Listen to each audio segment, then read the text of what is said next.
할렐루야. 오늘 주님 살아계십니다. 그리고 오늘 또 각처에서 또 오늘 이 추석이라고 하는 특별한 또 시간을 맞이해서 또 여러 모양 여러 형편으로 이 시간을 지나고 계실 모든 분들을 또 주님의 이름으로 또 안부를 전하며 또 축하드립니다. 아마 우리나라 절기 명절 가운데 이 추석 그러면 특히나 때도 때인지라 추석하면 떠오르는 그런 게 있죠. 감사. 한 해 풍성한 그 우리의 수고에 그 열매를 맺고 저 우리의 마음을 즐겁게 해주는 그냥 그 풍성한 그 수확들을 또 참 잘 생각 못하고 바쁜 중에 잊고 있다가 와, 이게 다 하늘이 주시는 은혜구나 하고 생각하고 그 감사하는 그런 절기라고 할 수 있겠고, 그 다음에 또 뭐니 해도 바쁜 일정 중에 생각 잊어버리고 있다가 그때쯤이면 생각나는 사람들 있잖아요. 부모 또 혹은 형제들, 부모 형제들 참 고마웠는데 감사한데 내가 잊고 살았구나. 그 참 그런 부모 형제들을 생각하게 되고, 또 하나는 고향, 그러죠. 그래서 이 동양권에 있는 그러한 그 문화이지만 하여튼 귀성객들 그냥 이 명절을 떼면 그렇게 어려운 중에도 막 이렇게 그냥 분주하게 오가는 행렬들, 설레는 마음들. 그래서 그날을 위해서 막 그날을 준비하면서 찾아가는 바로 고향. 왜 고향이 유독 그렇게 우리의 삶의 중심처럼 늘 남아있을까요? 우리의 시작된 곳이잖아요. 내 삶이 시작된 곳, 그리고 언젠가는 돌아갈 곳. 그래서 늘 분주하게 떠도는 나그네처럼 바쁜 일상의 순례를 이제 멈추고, 그리고 이제는 가서 쉬어야 될 곳, 그러면 거기를 고향이 떠올리게 됐죠. 이 추석 명절이 바로 그런 감사 혹은 부모, 형제, 그리고 고향, 이렇게 그러한 우리의 삶의 중심이 되는 그러한 우리의 마음의, 그래서 보통은 마음의 고향 또 이런 표현을 많이 하고, 또 나라를 또 온 세계 열방에 흩어져서 살고 있는 우리 700만 우리 동포들 모두도 뭐 잊고 살으셨겠지만 오늘 방송을 혹시 듣는 분이 계시다면 여러분 생각나잖아요. 아무리 그 삶이 힘들고 바빠서 또 아니면 너무 잘 돼서 잊고 있었지만 그럼 어떻게 잊겠어요. 우리 부모님 생각나고 또 형제들, 잊고 살았던 형제들 생각나고, 그리고 그 어릴 때 참 설레는 마음으로 무슨 일을 당할지 몰랐지만 어쨌든 새롭게 주어진 환경에서 그렇게 뛰어놀면서 함께 그 꿈을 키워가던 그런 고향 땅 말이죠.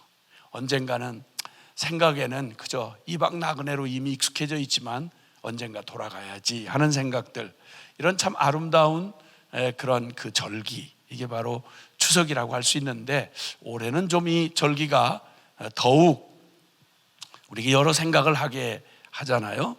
이제 지금 코로나 사태가 이렇게 크게 진전되지 않고 위험해서 할 수 있으면 고향에 돌아가지 마시고 그냥 가지 말고 가만히 박혀 계셔서 그냥 안부나 물으시고 응원이나 해주세요 이러고 아주 그냥 뭐 정부 차원에서 그냥 홍보비를 많이 들여가지고 돌아가지 말을 것을 얘기하니까 아마 어려운 중에도 가신 분들은 또 기쁨을 누리시겠지만 저 마음에 그저 1년에 한 번 그날인데 이것마저 이렇게 막혔구나 그러면서 참 현실적으로는 또 질병 가운데 계신 분, 또 특히나 우리 한국은 또 이렇게 70년 분단 이래로 참 마음에 더 한이 맺혀 그립지만 갈 수 없는 산하 북한 땅에 가족들을 두고 생이별을 한 이런 이산 가족을 둔 우리에게는 늘 그 아픔이 다시 되살아나는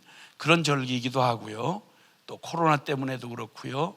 지금 병상에 계시는 분들, 또 많은 외로운 처지에 이렇게 저렇게 오갈 수 없는 상황 중에 계신 많은 이들, 외국에 계시는 분들 모두에게 이날은 조금 더 올해의 그 추석은 좀 더 우리에게 좀 더 우리 일생 지나가는 인생에 경험하는 이것보다 진짜 뭐가 있구나 하는 걸 생각하게 해주는 그런 계기가 됩니다. 그렇죠? 우리 감사를 하되 눈에 보이는 오늘 이들에게 감사할 뿐만 아니라 참 우리에게 진정으로 감사를 받으셔야 될 분, 살아계신 우리 하나님이, 우리 아버지가, 우리 또 육신을 입고 잠깐 살지만 나이 먹으면 또 이렇게 참 서로 운명을 달리한 그런 분들 계시잖아요. 다시는 이 땅에서는 보지 못할 가족들 생각이 나고 그러시는데, 임시구나, 잠깐 지나가는 나그네구나. 그리고 언젠가 바로 우리가 추석 고날이 정해져 있는 것처럼 언젠가 반드시 오게 될 그날, 우리의 몸을 벗고 그리고 이 육신의 이 한계를 벗어나고 눈에 보이던 모든 것들이 다 변해가잖아요. 그 봄날에 그렇게 푸르게 피어오르던 잎들이 어느덧 이렇게 낙엽이 돼서 누렇게 퇴색돼 가고 또 사라져가는 모습들을 보면서 이거 그림자구나, 언젠가 우리가 돌아갈 진짜 본향이 있구나. 그날이 되면 우리가 이 육신을 벗고 그 어려운 시간들 겪어내느라고 어려웠던 그 고통과 아픔과 눈물과 이별과 그 참 쓰라린 그런 그 참 슬픔들을 안겨주었던, 즐거운 날보다는 고통스러운 날이 더 많았던, 그래서 더욱 지금이 아닌 그날을 사모하게 하는 바로 그 상황들을 지나면서 우리에게는 천국 본향이 있지, 영원한 그 본향이 있지, 다시는 눈물이 없고 다신 죽음도 없고 두려움도 없고 이별도 없는, 이런 안타까움도 없는 그날이 우리에게 있지. 깜빡 속아서 현실이 우리에게 속이고 또 우리의 삶이 너무 고단하다 보면 그냥 아무 미래가 없는 것처럼 꿈을 잃어버리고 힘겹게 살아가는 사람들 많단 말입니다. 그런데 이번 추석이 주는 특별한 감회가 있어요. 그것은 모든 게 다 영원한 게 없구나. 바이러스 하나 때문에 온 세계가 이 난리를 치르고 우리가 그렇게도 행복을 줄 것처럼 믿었던, 우리 안전하다고 생각했던 직장, 사업, 관계, 모든 것들이 다 한 방에 바이러스 하나에 이렇게 완전히 올속되는 수도 있구나. 예기치 않은 불행이 내가 원코 원치 않고에 따라서 되는 게 아니라 내 삶에는 언제나 다가오고 맞이할 그런 상황들, 그리고 끝내는 우리가 이 땅을 떠나야 되는 바로 그날이 반드시 있구나. 그러면서 우리에게 이 그림자와 또 지나가는 순간 같은 이 시간에 눈을 들어서 반드시 오게 될 그날, 반드시 이루어질 바로 그 사건, 우리가 기다리던 우리 사랑하는 우리 주님이 다시 오시는 그날, 그리고 이 잠시의 옷을 벗고 낡은 이 옷 벗고 겉사람 후패해지는 이 고통과 또 늙고 쇠하고 병들고 삐그덕거리고 그리고 죄짓고 이러던 우리의 몸을 벗고, 그리고 이제 정말 부활의 그 놀라운 몸으로 우리 사랑하는 주님의 신부되어서 주님 기쁨으로 새하늘과 새 땅에서 주님과 함께 다시는 거기에 비교, 경쟁, 두려움, 그냥 이 땅에 그냥 운명처럼 덫처럼 씌워져서 살아가야 했던 우리의 삶의 너울을 다 벗고 그 족쇄 벗어버리고 진정한 자유, 참 기쁨, 진정한 평화, 그리고 완전한 사랑, 그날이 우리에게 기다리고 있는 참된 고향을 바라보고 참 하늘 가족의 영원한 가족들을 우리가 사모하면서 또 정말 우리가 눈에 보이는 것들에 급급해서 아픔과 시련에 고통에 그냥 정신줄을 놓아서 하나님 앞에 무슨 은혜를 내가 받았는지, 그 기가 막힌 사랑을 입어서 어떻게 이 억만죄 가운데서 하나님의 아들을 내어주시는 십자가 사랑으로 날 구원해 주셨나, 어떻게 죄인인 내가, 저주받을 내가, 원수되었던 내가 하나님을 아빠라고 부르고 성령님이 내 안에서 나와 함께 동행하시며 이 길 혼자 가는 게 아니라 주님과 함께 동행하는 이런 축복을 주셨나. 그냥 우리에게 주어진 그 놀라운 은혜를 다시 한번 일깨워 주시고 우리의 소망을, 우리의 믿음을 다시 일깨워 주시고 우리의 소망이 빛이 나게 해주시고 그리고 그 사랑의 충만한 능력이 우리를 살맛나게 해주시고 그 신바람 나게 해주시는 믿음과 소망과 사랑을 다시 한번 일깨워 주시면서 우리의 영적 동력을 일으켜 주셔서 이제 힘차게 우리의 진정한 그날을 바라보면서 기쁨으로 나아갈 수 있도록 하나님 우리에게 은혜를 주시는 축복의 이번 추석이 된 것 같습니다. 아멘을 크게 하세요. 여기 지금 여기 멀리서 안 들릴 거라고 생각하고 그렇게 이렇게 꼼지락거리면서 그렇게 하지 마시고 아멘을 크게 하세요. 할렐루야. 제가 믿음으로 봅니다. 열방 어디서도 숨길 수가 없어요. 인터넷 앞에 앉아 있는 한. 할렐루야. 네. 오늘 행복한 여러분들에게 오늘도 주님께서 멋진 우리에게 우리의 소망을 다시 한번 일깨워 주시고, 우리 지금 여기 그냥 흔들리고 밀려 쫓겨가는 이런 인생이 아니고 당당하게 역사의 주역이 돼서 오늘도 주님과 함께 동행하는 멋진 삶을 우리가 가게 되는 것입니다. 오늘 그 말씀에 보니까 주님 반드시 오게 될 그날, 우리의 이 모든 혼돈하는 역사 속에서, 격변하는 이런 상황 속에서 흔들리는 나에게도 상관하지 않고 반드시 오게 될 그날이 있습니다. 그날은 우리가 잘 아는 대로 바로 우리 예수님 다시 오시는 날이죠. 악이 심판을, 하나님의 그 완전한 심판 앞에 악이 제해지고 그 악한 자들이 지옥불에 던져지면서 우리의 참 수고와 눈물을 그치고 사랑하는 주님에게 승리의 그 영광의 그날, 예수님 다시 오시는 그날, 그날이 우리에게 반드시 있을 것에 대해서 주님이 우리에게 말씀해 주셨습니다. 우리의 눈을 들어서 그날을 바라보도록 말입니다. 근데 이제 마태복음 그 24장은 아시는 대로 주님께서 이제 이 공생의 사역을 마무리할 즈음 사람들이 여전히 사람들이 이 땅에 발을 붙이고 사니까, 그러니까 그냥 여전히 우리의 마음이 그저 보이지 않는 영적인 세계, 또 보이지 아니하시는 영원하신 하나님의 실제보다는 눈앞에 보이는 실제에 넋을 팔고 살 때가 많단 말입니다. 그래서 주님께서 깨우쳐 주시면서 주님이 그 십자가를 바로 앞에다 두시고 마지막 유언처럼 주님께서 이 모든 사역이 이루고 그리고 끝날 우리가 맞이할 영광을 주님 바라보게 하시려고 마지막 때를 준비시키시는 그 메시지가 바로 24장에 아주 집중적으로 나타나 있고요, 25장에도 나타나 있고, 이렇게 주님이 이렇게 말씀해 주시는 게 있는데, 그날이 오면, 그날이 반드시 아침이 있으면 저녁이 오듯이, 시작이 있으면 끝이 오듯이 반드시 오게 될 그날이 오게 될 때, 그날의 징조를 이렇게 말씀하십니다. 반드시 오는데 그날에는 이제 그 미혹이 있을 거다. 마지막 때가 되고 예수님이 오실 때가 되면 정신을 차릴 수 없을 만큼 그저 아주 거짓이 난무하는, 그냥 일상이 바르고 정직하고 온전한 게 일상이 아니고요, 그냥 마지막 때가 되면 뒤죽박죽 가치관이 다 혼돈이 일어나고 그냥 하나님이 주신 천부적인 질서와 이런 것들이 다 뒤엉켜버리는, 아주 정신이 없어요. 그래서 뭐가 거짓이라고 하는 기준 자체가 없어져 버리니까, 기준이 없어지면 이놈 저놈 다 거짓말만 하고 살아가는 거예요. 서로 속고 속이고 살아가는 기가 막힌 저주죠. 그러니까 뭐 먹고 그냥 짐승처럼 그냥 살아가는데, 그냥 본능 따라 서로 속고 속이고 살아가는 삶이 뭐 그냥 산다고 할 수도 없는 그냥 거짓으로 가득 찬 세상이 온다. 지금 우리가 살고 있는 세상과 썩 다르게 보이지 않죠?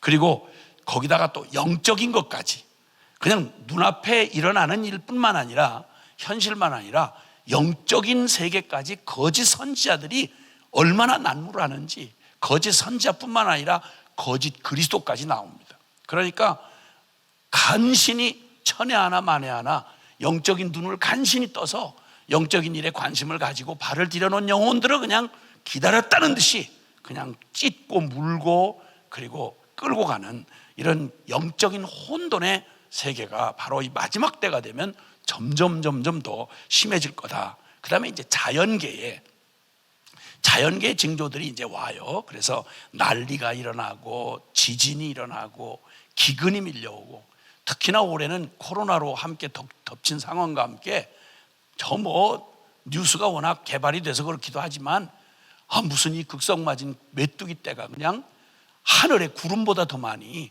덮쳐가지고 지금 식량 문제가 아주 가장 지금 인구 대국인 파키스탄, 인도, 저 북아프리카에 시작한 메뚜기 떼가 중국까지 덮쳐가지고 지금 중국이 심각한 세계 식량에 영향을 끼칠 만큼 엄청난 지금 메뚜기 재앙에다가 홍수는 그냥 거의 한 달 가까이를 지금 막 그 중국 전역을 다 휘쓸어 버릴 뿐만 아니라 웬 홍수가 이번에 태풍이 그렇게도 우리를 사랑해서 찾아오는지, 이 빌어먹을 태풍이 끝날까 하면 뭐 9호가 지나가면 또 10호가 온다고 그러고 11호가 온다고 아주 마음을 놓을 수가 없도록, 그리고 사방 지금 이제 잠잠했던 몇백 년씩 잠잠했던 활동을 멈췄던 화산들이 지금 곳곳에서 전 세계에서 지금 아주 난리도 아닙니다. 무시무시한 화산들이 지금 으르렁거리고 터져서 지금 끓어오르고 야단도 아닙니다.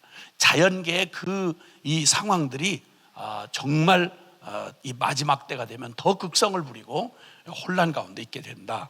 그리고 이 세상의 모든 이 인본주의, 말하자면 하나님을 반역하는 인간의 그 오만과 그리고 인간들이 저질러 놓은 뭔가 짐승하고는 달라서 뭔가 생각하고 개발하고 뭔가를 조작하고 하는데, 이게 도를 지나쳐서 그냥 하나님 없이도 저가 하나님이처럼 벌려놓은 이런 인본주의가 만들어낸 수많은 다원주의, 또 혹은 이 포스트 모던이라고 말하는 이런, 거기다가 또 온 세계화로 막 이렇게 그냥 얽혀서 이런 환란과 혼돈의 때가 밀어닥칩니다.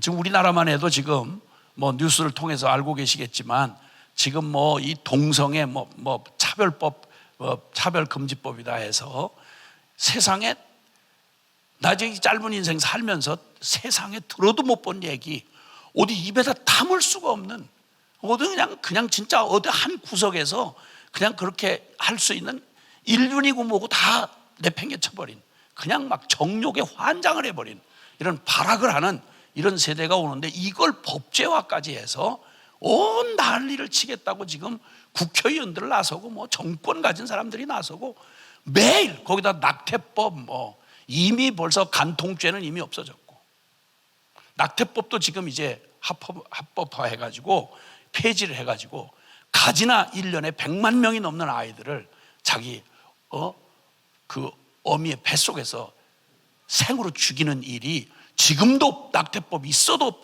있는데, 이젠 뭐 아무 상관없이 그냥 정욕대로 가진 짓을 다 하고, 그러다 마음에 안 들고 찝찝하면 지워버리면 되니까, 그냥 인간의 가장 존엄한 생명을 그냥 막 짓밟는, 이제 더 이상 가서는 안 되는 말기 증상들이 보이는 게 마지막 때다, 주님이 그렇게 말씀하고 계시고요.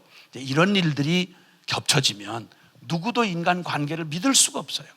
그렇게 되면 불법이 성함으로 거짓이 횡행하고, 영적인 세계도 막 서로 네가 진리다 내가 진리다 이 혼돈을 만들어 놓으니까, 그냥 별짓이 다 일어나니까 불법이 성하면 누구도 믿을 수가 없으니까 사랑이 식어지리라. 이 마지막 때 가장 무서운 저주는 불법이 성함으로 사랑이 식어지리라. 반역이 극도로 성하고 거센 저항이 일어나고 가로막고, 악한 사단의 이 마지막 발악이, 그냥 마지막 발악, 그리고 그 대결을 하고, 이 죄악과 탐욕의 결과로 이 전쟁과 자연계에 이런 파괴가 일어나고, 그 죄성 때문에, 그 죄성으로 인한 파멸이 우리 개인의 인성, 그리고 영성, 그리고 가정, 그리고 사회 전체를 그냥 통째로 흔들어댑니다. 이 모든 배후에는 아시겠지만 성경만이 밝혀주는, 하나님의 진리만이 밝혀주는 음흉한 그 뒷손이 있다는 겁니다. 그게 바로 불순종의 아들들 가운데 역사하는 그 악한 이 세상 세력을 잡은 자, 곧 사단 마귀가 이런 하나님을 대적하면서, 시편 2편 1절 이하에 보면 세상의 정사와 권세와 이 세상의 주관자들을 뒤에서 충동해서 그리스도와 그 기름 부음 받은 자를, 하나님과 그리스도를 대적하려 한다. 그러니까 목적이 분명한 거예요. 이 모든 천부적인 하나님의 창조의 질서와 그 아름다운 조화를 다 파괴하고 그걸 깨뜨리는 데는 그냥 우연히 일어나는 일이 아니라 배후에 무서운 음모가, 영적 음모가 있는데, 그게 바로 사단의 역사인 것을 시편 2편 1절 이하에 아주 분명하게 말씀하고 계시죠. 그런데 그 놀랍게도 이 완벽하게 이 말세는 너무 그 죄에 취해 있고 너무 현실이 격렬하게 막 이게 흔들어대니까 정신 못 차리고 정신줄 놓으면 그 완벽하게 망하는 날까지, 그 마지막 심판의 무서운 최후의 날이 닥칠 때까지 무엇과 같으냐면 노아의 때와 같으리라 그러셨어요. 노아의 때가 어떤지 아시잖아요.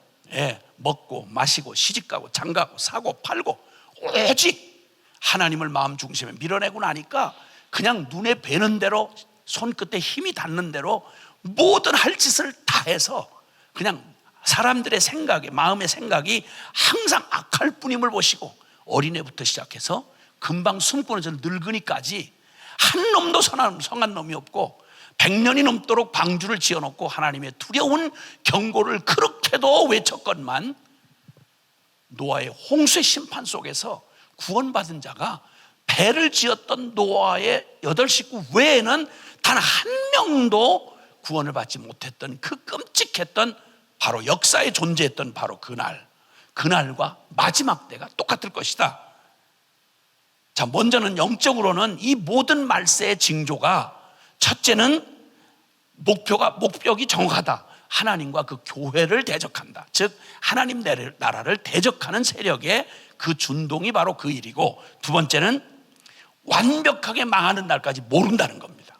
완벽하게 모른다는 겁니다. 그리고 그날이 갑자기 임한다고 말씀합니다. 우리 계산에 그래도 아직은 못 쓸 거 많이 남아있는데 그래도 아직까지 교회가 이렇게 있는데, 아니 그날이 임할 때는 우리 계산기하고 아무런 상관없이 오늘 저녁에라도, 아니 오늘 낮이라도 호련히 임할 수 있다는 것입니다. 그래서 반드시 그 일이 이루어지기 전까지 주님께서 이런 부정적인 것만 이루어지는 게 아니라 놀라웠게 그 속에 정신 똑바로 차리고 보면 이렇게 하나님 나라의 부흥과 선교 완성이라고 하는 이 역사의 가장 중요한 핵심, 이 역사의 중심이 되는 하나님 나라가 그 속에서 그 혼돈과 재앙의 그 한 어두움의 그 한복판에 역사는 그냥 굴러가는 게 아니고요, 역사의 알파와 오메가 되시는 분이 우리 살아계신 하나님이시고, 그리고 그 역사는 목적 없이 흘러가지 않아요. 반드시 그 날을 향해서 하나님께서 이 역사를 통치하고 다스리시면서 이루어 가시는 뜻이 있는데, 그 혼돈하고 막 되나게나 막 좌충우돌하고 향방 없이 굴러가는 것처럼 보이는 역사에 눈을 똑바로 뜨고 보면 가장 정확한 이 역사에 흐르는 맥이 있는데, 그 맥이 하나님 나라의 부흥과 선교 완성이라고 하는 하나님의 뜻입니다. 그래서 마태복음 24장 14절에 보면 이 마지막에 최후의 증거가 뭐냐면, 주님의 그날의 증거가 바로 뭐냐면, 이 천국 복음이 모든 민족에게 증언되기 위하여 온 세상에 전파되리니, 즉 선교 완성을 말하는 겁니다. 그러니까 온 세상에 전파되니 그제야 끝이 오리라. 그러니까 수많은 징조와 수많은 역사적인 그런 그 역동이 있겠지만, 그러나 그 어떤 것보다도 마지막 증거가 뭐냐, 그 혼돈 속에서 놀랍게도 핍박과 환난과 배도와 그리고 이 천재지변과 말할 수 없는 혼돈 속에서도 전혀 지장받지 아니하고 그 모든 걸 합력해서 하나님의 그 원하시는 뜻을 이루어 가시는데, 그게 바로 뭐냐면 하나님 나라의 부흥과 선교 완성인 것입니다. 그때야 비로소 주님이 오시는 그날이 이루어진다 이 말입니다. 이 반드시 올 그날, 지혜로운 사람은 때를 놓치지 않습니다. 농사꾼은 때와 시기를 정확히 알아야 농사를 짓죠. 예를 들면 파종할 시기면 추수하려고 설치지 아니하고, 파종할 시기에는 밭을 갈고 씨를 고르고 그리고 파종을 하는 법입니다.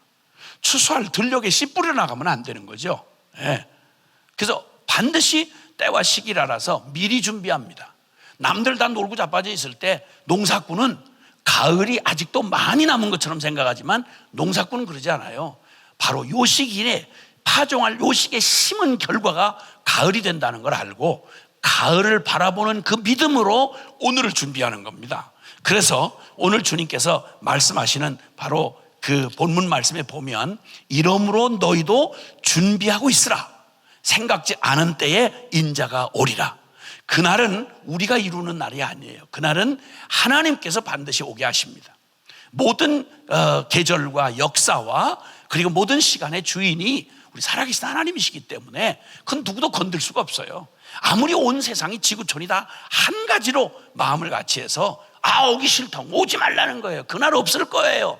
별 미친 소리를 다 해도 70억이 다 난리를 쳐도 주님은 전혀 지장 안 받으시고 반드시 아침을 열 때 주님이 여는 아침을 누가 막겠어요?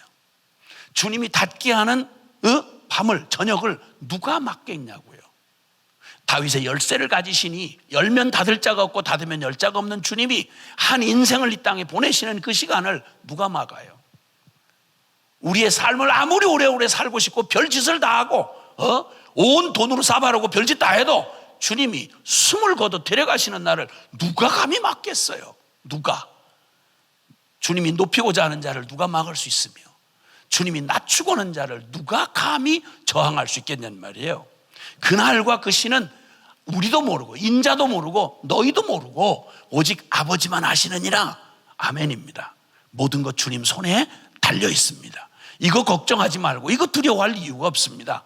뭐라고 정권이 떠들고 뭐라고 인생들이 다 연합해가지고 바벨탑 쌓고 별짓 다 해도 하나님께서 주님이 한 번 명하시면 그건 끝입니다. 주님의 말씀이 결론인 것입니다.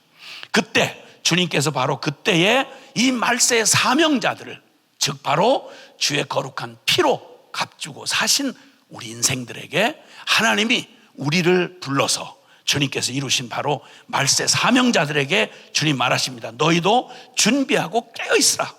주님 말씀합니다. 예비하라는 것입니다. 깨어있고 그리고 준비하고 예비하라 말씀하십니다. 반드시 올 걸 아는 사람 미련 떨지 않습니다. 에이, 혹시 늦어지지 않을까? 혹시 이렇게 하면 그냥 넘어갈 수 있지 않을까? 아니요. 반드시 우리 인생에 죽음이 있다는 거 알면요, 지혜로운 사람이란 뭘 준비할까요? 죽음을 준비하겠죠. 다른 어떤 것보다도 죽음부터 준비해 놔야죠. 잘 죽어야, 잘 살아야 잘 죽을 수 있다는 걸 알기 때문에 그냥 요행을 기다리지 않습니다. 혹시 늘어나지 않을까? 혹시 내게는 죽음 피해가지 않을까? 미친 거예요. 악하게 미친 거예요.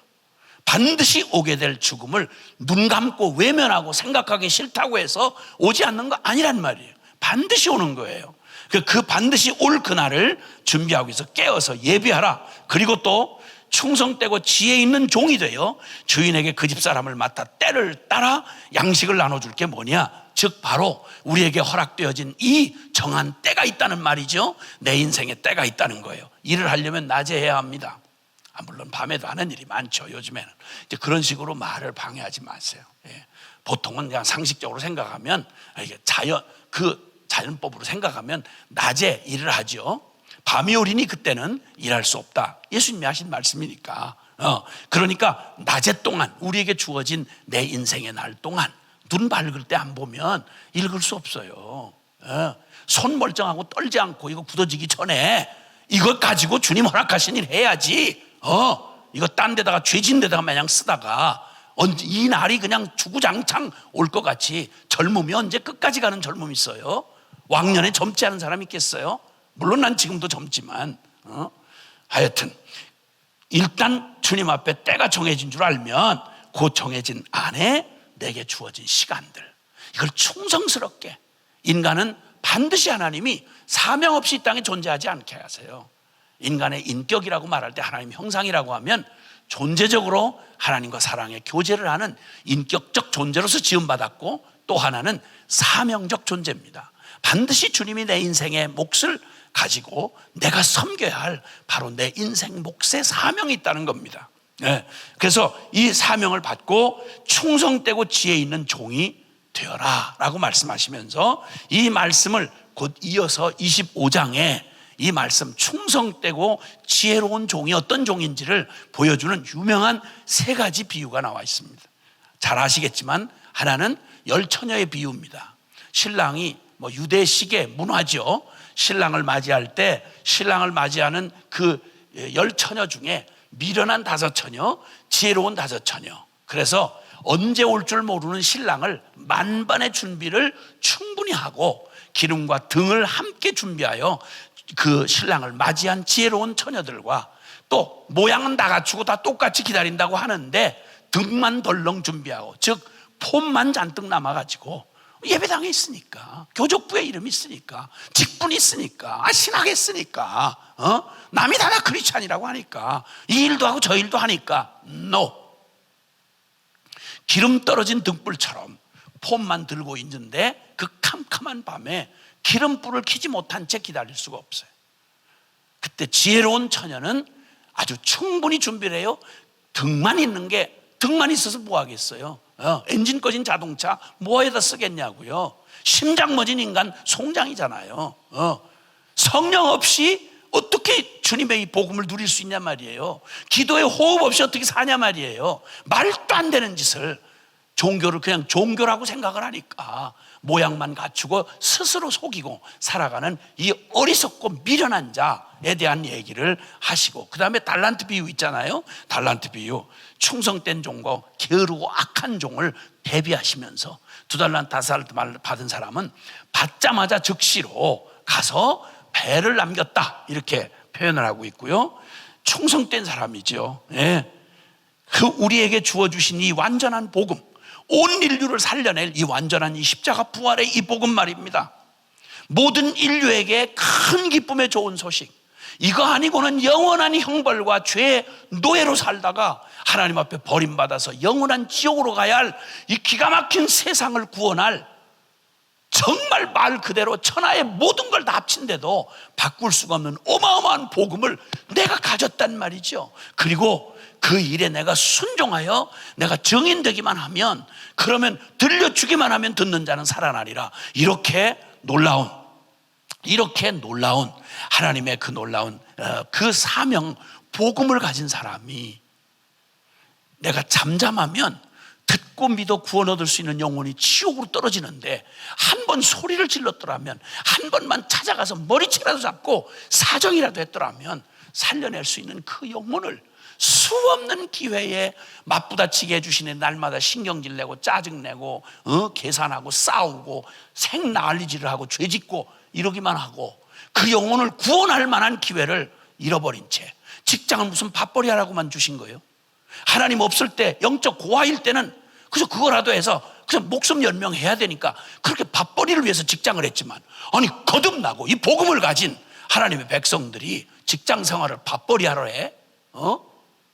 그거 기가 막힌 하나님이 주신 그 기회, 날 일부러 전도를 하고 뚫고 들어가려면 못 들어가요. 현대 삼성에 어떻게 들어가? 그 바쁜 사람들한테 어떻게 전도를 해? 근데 아야 거기다 심어 놓으셨으니 세상에 가장 어렵고 힘든 곳에 나를 그 모습과 그 운명으로 두셨을 때는 밥벌이 해라, 아니면 악착같이 살아남아라, 이러려고 주신 게 아니라 거기 내게 사명이 있단 말입니다. 내게 맡겨주신 하나님이 그 집 사람들을 맡아 때를 따라 양식을 나눠줄 자가 누구냐? 내게 주신 모든 건강, 내게 주신 영향력, 내게 주신 재물, 내게 주신 그 모든 순간을 통해서 한 번만 더 무릎을 꿇어서 기도했더라면 이 민족을 더 기가 막히게 주님 앞에 쓰임받았을 텐데, 그 붙들고 있다가 그 아끼고 써보지도 못하고 지키느라고 발발 떠는 그놈의 돈, 종과 동록이 해야 할 거라고, 그 재산 그럴 거라고 말했는데, 재산 늘리는데 온 평생을 바치고 나고 안고 가고 지고 갈 수도 없는 그놈의 빌어먹을 그놈의 재물에 미쳐가지고 인생을 평생 재물 모으고 숫자 계산하는 데다가 넋을 팔고 갔다 그러면 세상에 이렇게 게으르고 악한 종이 어디 있겠냐 말이에요. 이 완전한 복음, 그리고 이미 따놓은 승리, 갑절을 남길 수밖에 없는 이 열방, 온 땅을 복음화할 수 있는 이 놀라운 열방용 복음 말입니다. 그리고 성령의 그 능력, 약속하신 성령의 능력이 있으니까 이 모든 것 가지고 썩을 재물로 영원한 가치를, 하늘의 가치를 사는, 내게 준 달란트를 가지고, 이 재능과 기회를 가지고 하나님 나라와 선교 완성을 위해서 어떻게 쓰임 받나, 충성된 종이 되어 내 안에 뭐가 있나, 하나님 주신 기회가 어떤 건가, 충성된 종이 되어 주님이 주신 그 기가 막힌 요셉의 창고 같은 그 창고에서 거기서 끄집어내다가 필요한 사람, 그 없는 사람, 도와줄 사람, 거기를 나만이 할 수 있는, 내가만 볼 수 있는 그 일을 맡아서 그 하나님의 양식을 나눠줄 자가 누구냐? 그렇게 하는 사람 복이 있으리로다. 주인이 올 때 그렇게 하는 사람 복이 있으리로다. 할렐루야. 그리고 주님 마지막에 주님께서 놀라운 얘기를 하세요. 이 모든 일을, 이 모든 지혜롭고 충성된 종이 되는 가장 중심 동력이 뭐냐? 예수님 사랑하는 거죠. 양과 염소의 비유를 통해서 주님이 이렇게 말씀하세요. 나중에 양의 편에 오른편에 세운 자들에게 주님 말씀은 똑같이 주의 이름을 부르고 똑같이 주의 일을 했던 사람들이에요. 근데 그 갈라진다는 거예요. 마지막 심판날에. 그래서 주님이 양의 편에 있는 자들에게 말하죠. 내가 굶주렸을 때 너 그때 나를 먹을 것 갖다 줬잖아. 내가 그렇게 헐벗고 추위에 떨 때 네가 그때 나 입을 옷을 주었잖아. 나 옥에 갇혔을 때 아무도 찾아와 주지 않을 때 너만은 나를 찾아와 줬잖아. 예? 주님 제가 언제 그런 적 있어요? 주님 만난 적이 없잖아요. 저는 다 해봐야 유명한 사람도 아니고 대단한 능력 있는 것도 아니고 매일 허드렛일하고 그냥 치닥거리하고 아무도 나를 알아주지 않았어요. 난 존재감이 없던 사람이었어요. 단지 주님이 날 사랑해 주시고 어떻게 나 같은 걸 잊지 않으시고 천에 하나 만에 하나 나를 찾아서 나 때문에 십자가에 죽으러 오신 예수님 그 사랑에 매여서 정말 초라하고 보잘것없지만 그래서 제가 할 수 있는 게 뭐겠어요? 냉수한 그릇, 그죠? 목말라서 하는 사람한테 능력도 없고 가진 것도 없는데 알아주지도 않는데 그거 하나 따서 물 먹여준 것밖에 기억이 없어요. 맞아. 너 그 소자 하나에게 내 이름으로 한 것이 너 내게 한 거야. 그때 난 너무 시원했단다. 나 그때 너무 행복했어. 너 때문에. 어떤 때는 가난한 자와 함께, 어떤 때는 지독하게 외롭고 고통스럽고 버림받은 그 기가 막힌 좌절에 주저앉았던 어두운 영혼에게,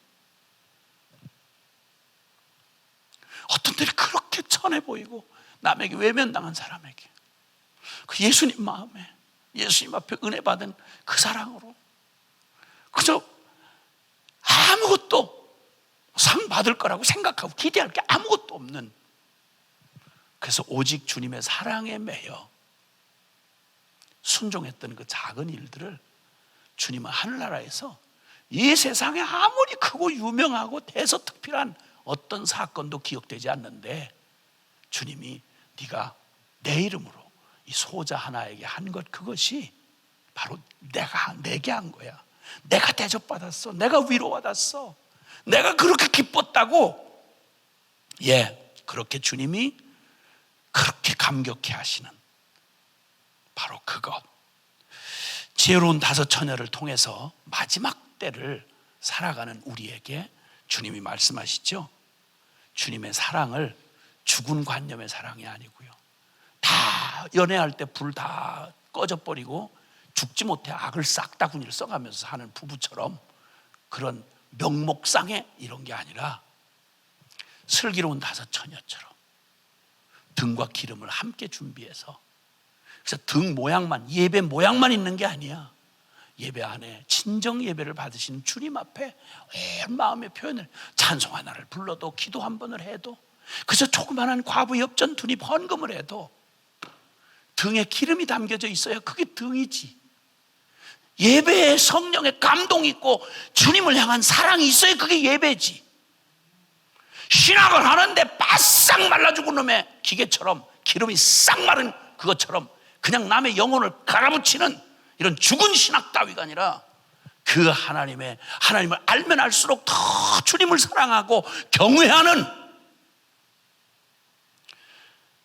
돈만 남은 직분자가 아니라 어떻게 주님이 나한테 이런 기가 막힌 은혜를 주시고 이 불충한 나를 충성되이 여기셨나 감격해서, 나를 어떻게 주의 종으로 불러? 나를 어떻게 장로로 불러? 내가 어떻게 권사야? 주님 앞에 날마다 마르지 않는 눈물이 있고 감동이 있고, 한 걸음을 가도 주님 때문에 갔고, 고난과 시련 가운데 신음 속에서도 주님을 향한 찬양을 놓치지 않는 사람들, 설명이 안 되는 그 기가 막힌 고통이 그냥 숨쉴 침 삼킬 사이도 없이 욥처럼 막 몰아닥쳐도 끝까지 붙들고 주님 붙들고 그저 주님에게서 해결이 날 때까지 등과 기름을 가진 신부의 영성을 가진, 주님밖에 남지 않은 신부의 영성을 가진 그 사람, 그리고 한 2달란트 5달란트 받은 자처럼 충성된 종이 돼요.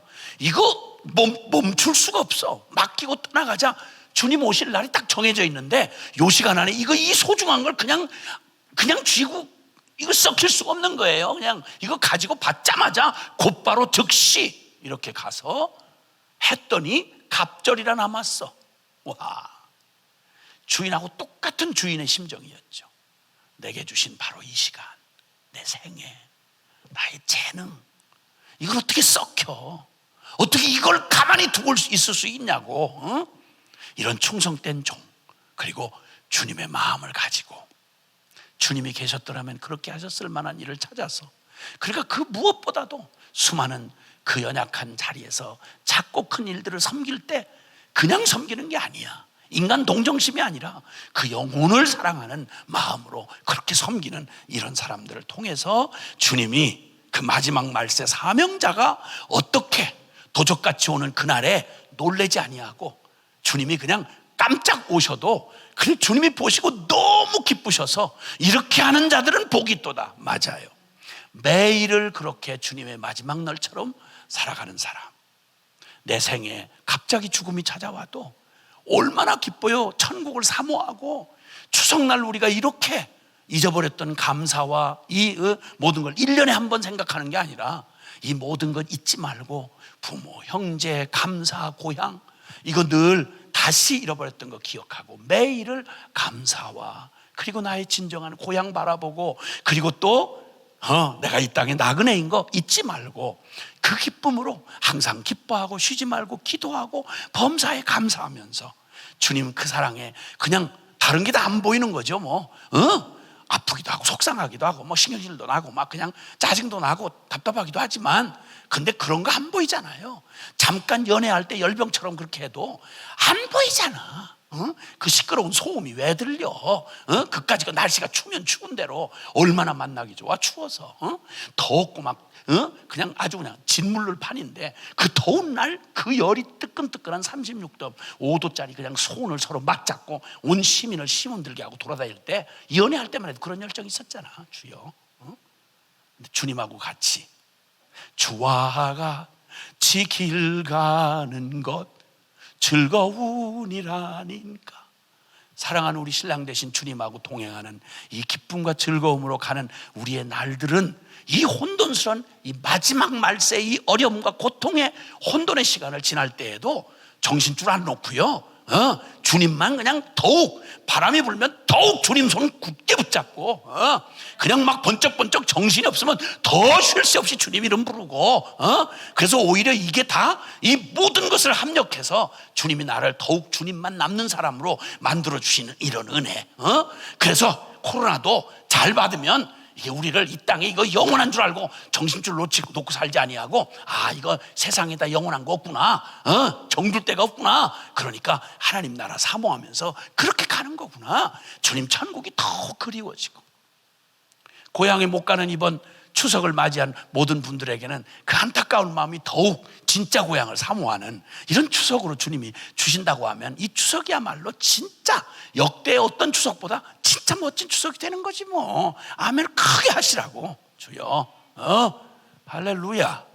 그 슬픈 표정이 뭐예요 그게? 주여. 은혜를 받고 기뻐해야지. 아멘. 아멘. 아멘. 이제 주님께서 이렇게 주님이 마지막 그날, 반드시 올 그날을 확실히 믿는 사람은 사는 가락이 달라요. 그래서 마음이 다 그곳에 가 있어. 다 마음이 거가 있어. 그래서 이 땅에서 뭐 이렇게 막 정신 팔 여유가 없어요. 늘 앉으나 서나 주님 생각, 앉으나 서나 그날 생각, 떠오르는 주님 모습, 이거 누가 나한테 복음성가라고 가르쳐 줬어요. 나중에 알고 봤더니 이게 유행가 곡이더라고. 나 진짜 정말 누구도 믿을 수가 없어요. 난 너무 은혜 받고 어떻게 이런 복음성가를 안 부르고 그랬나. 그래가지고 그걸 어디 가서 또 특송을 했잖아요. 표정들이 싸해지고, 그걸 어떤 목사님이 나한테 그걸 가르쳐 줬다니까. 자기가 개사를 해서 유행가를 모르니까 그냥 그게 진짜인 줄 알고 그렇게 했는데, 그래도 뭐 어때. 그 유명한 어메이징 그레이스, 나 같은 죄인 살리신, 그게 원래 세상에서 저거 하던 알려져 있던 그런 유행하던 노래 곡이었대요. 거기에다가 가사를 붙인 거래. 그러니까 판단하는 마음 갖지 마시고 함께 은혜를 받으시길 바래요. 얼마나 좋아. 가사가 앉으나 서나 주님 생각, 떠오르는 주님 모습, 치울 수가 없어요. 아멘. 마지막 날 이렇게 주님 안에 여기 한 가지 경고를 받게 되는데요, 이 마태복음 25장의 마지막 날을 맞이할 때 모양과 조직은 있는데, 교회 안에도요 모양과 조직은 다 있는데, 그런데 하나님 나라에 속하지 아니한 사람들이 섞여 있을 수 있다는 거. 지혜로운 5천여만 있는 게 아니라 미련한 5천여 똑같이 어떤 때는 진심으로 섞여 있는데 하나님 나라에는 발을 들여놓지 않았어요. 충성된 종들이 있는데 거기에 한 달란트 받은 자처럼 여전히 주인을 악하고 굳은 사람으로 알고 있는, 그래서 받은 달란트를 완전히 묻어두고 트집 잡지만 잡히지만 않고 천당만 갈래 생각으로 아무 일도 하지 않는, 그저 영생보험 하나 들어놓은 것 같은 이상한 교인밖에 안 되는 이런 사람들이 섞여 있을 수 있다고 말하는 거예요. 하나님 나라에 악하고 게으른 종으로. 그리고 또 아무리 이 땅의 영혼들의 피리 불고 통곡을 해도 이 땅의 영혼들의 그 고통의 신음소리에 관심이 하나도 없고 오직 자기에게만 민감하게 집중되어 있는 인간들. 그런데 그들도 주의 종이야. 주여 주여 하는 거야. 난 어떻게 인정받나? 나는 어떻게 큰 성공한 목회자 되나? 나는 어떻게 멋있고 유명하고 실력 빵빵한 신학자가 되나? 하나님 나라에 전혀 속하지 아니한 그런 사람들이 섞여 있을 수 있다고, 주님과 전혀 상관이 없는 자 반드시 때가 되면 드러나게 돼 있습니다. 코로나 반년 이상이 이게 지나가고 거의 1년 가까이 가게 되니까 지금 한국 교회는 여러 모양의 그동안 숨겨져 있던 모습들을 아주 까놓고 이제 세력을 만난 것처럼 하나님 원래 하나님 안중에도 없는 그런 사람들이 여러 모양으로 드러나고 있습니다. 이름 좀 깨나 내놓은 사람들이 하나님 나라 상관없이 뭐 미안해요, 예배를 드려서 미안해요, 이거부터 시작해서 베레벨 소리다, 베레벨 모습들, 아주 기고만장. 이제 어지간히 깨어있는 사람 같으면 알죠. 저 뭘 바라던 놈이구나, 저 무슨 인간이구나, 뭐 변명할 것도 없어요. 알만한 사람들은 알겠죠. 뭐 들어보면 알지 뭘. 그걸 저 사람에게는 하늘나라같이 본향이 아니구나. 하나님은 그냥 개념이구나.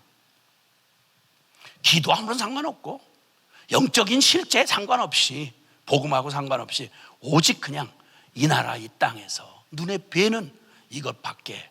그래서 예수님의 이름도 성경도 몽땅 이 현실에 밖에는 적용을 하지 않는 이런 실상이 그대로 드러납니다. 남 얘기할 거 없고요. 바로 이 말씀을 듣는 저와 여러분의 심령 안에는 정말 하나님 나라가 실제였나요? 추석에 고향 찾아가고 그것 때문에 마음을 쓰는 것처럼 나는 주님의 나라에 늘 그렇게 사모하는 마음으로 살고 있나요? 천국 그 본향을 사모하면요, 평생을 소경으로 살았던 파니 제이 크로스비라고 하는 그 찬송가에 가장 많이 이렇게 실려져 있는 우리의 추억 같은 찬송을 지었던 그분은 평생에 자기의 눈 감은 이 기가 막힌 상황을 한탄하지 않았다고 해요. 그의 친구 관계를, 친분을 맺었던 당대 대통령이 그분의 60회 생신을 축하하면서 당신이 만약 눈만 뜰 수 있었더라면 얼마나 더 아름답고 얼마나 더 좋은 그런 저것들을 더 많이 활동을 했을 텐데 하고 축하하는 인사말 덕담을 나눠주었더니 그분이 회답을 하기를, 아니요, 주님이 만약에 내 눈을 띄워주신다면 난 다시 감게 해달라고 기도하겠다고. 왜냐하면 난 남이 갖지 못한 처녀의 눈을 가지고 있다고. 내 눈을 처음 뜨는 날 하늘나라에서 사랑하는 주님을 처음으로 이 눈으로 처음 뜬 눈으로 나 사랑하는 주님을 처음으로 보고 싶은 소망이 내게 있다. 하늘나라가 실제인 사람은요 달라요. 주님을 정말 믿는 사람은요 똑같이 밥 먹고 똑같이 분위기 살지만 달라요. 뭔 우울증이야? 뭐 이렇게 그냥 주눅이 들어서 이렇게 빌빌대고 그래? 뭐 이렇게 코로나19 뭐 이거 정도를 가지고 이 난리를 쳐? 전 세계 교회가 늘 2000년 기독교 역사 내내 이와 비교할 수 없는 역대의 어떤 것보다도 더 많은 순교자를 우리가 살고 있는 20세기, 21세기 지금 현재 일어나고 있는 일이에요. 대한민국 너무 편안하게 살다가 갑작스러운 일에 큰 놀래고 당황하고 야단을 하지만 성경 어디에 주님이 핍박 없고 환난 없다고 어디 얘기한 적이 있어요? 당연한 거라고 했잖아요. 체질 약한 사람들 감기를 달고 살듯이 기독교의 복음은 항상 핍박과 이런 유에 좀 가지고 뭐 좀 배웠다는 사람들이 이렇게 교회를 날마다 해코지하고 교회 안에서 교회 밖에서 난리치는 거 놀랄 일이 결코 없어요. 이건 늘 있어 왔던 일이에요. 달고 사는 일이에요. 그래서 더욱 우리의 생각을 더욱 유기하는 영예, 이 땅이 아닌 하늘나라에, 하나님 나라라는 얘기 요즘에 많이 하는데 아이고 복잡한 얘기 하지 말고 하나님 나라 실제 주님이 우리를 위해 처소를 예비하는 그 천국 실제 있어요. 천국 없다면 무슨 의미로 우리가 신앙생활 하는 거예요 지금? 말도 아닌 소리. 하나님 나라 알죠? 주님이 통치하신 나라예요. 하나님이 정인이 뭐니 하는 개념이 아니라고요. 그럼 살아계신 하나님이라고요. 그 하나님이 직접 다스리는 심령, 그걸 하나님의 나라라고 말하는 거 문제 없죠. 하나님이 다스리는 가정, 하나님이 다스리는 사회, 하나님이 다스리는 이 국가 안에, 이 모든 열방 안에 하나님의 통치가 임하는 그것이 하나님 나라라는 거 알죠? 말 바꾸고 장난하지 말고 하나님 이름 뭐 사회 정인이 뭐니 하는 얘기에 거기다가 국한시켜서 그렇게 이용하는 짓 하지 말라 이 말이요. 나중에 심판받으니까 상관하지 말고 주님 나라 실제로 주님의 천국의 소망이 있는 성도들 아멘 합시다. 오늘 나와 함께 하시는 성령님 동행하시는 주님이 내가 느끼는 어떤 무엇보다도 더욱 실제인 거 믿는 사람만 아멘 합시다. 주님과 함께 동행하는 이 복된 삶 오늘도 믿음으로 전진하며 반드시 올 그날을, 오늘 그날이 우리에게 삶의 기쁨이 되고 소망이 되고 그날을 맞이할 우리 주님을 사랑하는 일편단심 순결한 신부의 영성 가지고 오늘을 승리하는 오늘 하나님의 사람들 되시기를 바랍니다. 기도하겠습니다. 사랑하신 하나님 아버지 감사합니다. 하나님의 놀라운 은혜, 하나님의 놀라운 부르심, 그리고 주님 이 소망 없는 이 땅에 참 모든 열방 가운데에서 하나님 영원한 그 복음을 약속해 주시고 그리고 우리에게 잠깐 오면 오시리가 오시리니 그 믿음 가지고 이 혼돈과 이 혼란의 바로 이 마지막 때에 그 날을 바라보며 주님과 함께 영광의 믿음의 행진을 오늘도 걸어가는 주의 백성들을 주여 축복하옵소서. 그들의 영혼을 더욱 강건케 해주시고 우리의 소망을 더욱 빛나게 해주시고 그 사랑의 그 뜨거운 주님의 심장으로 더욱 우리의 박동이 힘차게 뛰게 해주시고 오늘도 주께서 주신 지혜롭고 충성된 종이 되어 주님이 맡겨진 사람들, 맡겨진 은사 주님 가지고 이 날을 정말 마지막 순간처럼 믿음으로 살아가는 하나님의 놀라운 주의 백성들 되게 주시옵소서. 우리의 영원한 고향을 준비해 주시고 그리고 주님 우리의 영원한 아빠, 아버지가 되어 주시고 그리고 주님 우리에게 날마다 우리의 심장과 폐부의 호흡처럼 주님 우리의 생명이 되어 주시는 주 성령님께서 우리와 함께 동행하시며 날마다 이기게 하옵소서. 우리 구주 예수 그리스도 이름으로 기도합나이다. 아멘.